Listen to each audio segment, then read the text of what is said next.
தினம்தோறும் விளக்கேற்ற நல்ல எண்ணெய் இதயம் நல்லெண்ணெய். திருப்பூர் மாவட்டம் தாராபுரத்தின் மையப்பகுதியில் 90% எரிந்த நிலையில் பெண் ஒருவரின் உடல் கண்டெடுக்கப்பட்ட சம்பவம் அப்பகுதியில் பெரும் பரபரப்பை ஏற்படுத்தியுள்ளது. தாராபுரம் 5 சாலை சந்திப்பு அருகே உள்ள பழைய கோட்டைமேட்டு தெருவில் நகராட்சி சின்டெக்ஸ் குடிநீர் தொட்டிக்கு அருகில் அடையாளம் தெரியாத பெண் ஒருவரின் உடல் கருகிய நிலையில் கிடப்பதாக காவல்துறையினருக்கு தகவல் கிடைத்தது. அதையடுத்து தாராபுரம் டிஎஸ்பி சிவக்குமார் மற்றும் ஆய்வாளர் ராமச்சந்திரன் ஆகியோர் சம்பவ இடத்திற்கு சென்று உடலை கைப்பற்றி விசாரணை நடத்தினர். போலீசார் நடத்திய தீவிர ஆய்வில் சில முக்கிய தடயங்கள் கிடைத்துள்ளன. உடல் முழுவதும் கருகிய நிலையில் இருந்தாலும் அந்த பெண்ணின் இடது காலில் செயற்கை கால் பொருத்தப்பட்டிருந்தது கண்டறியப்பட்டது.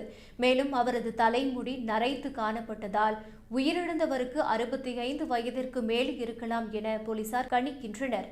அந்த பகுதியில் பொதுமக்கள் குப்பைகளை கொட்டி தீ வைக்கும் பழக்கம் இருப்பதாக கூறப்படுகிறது.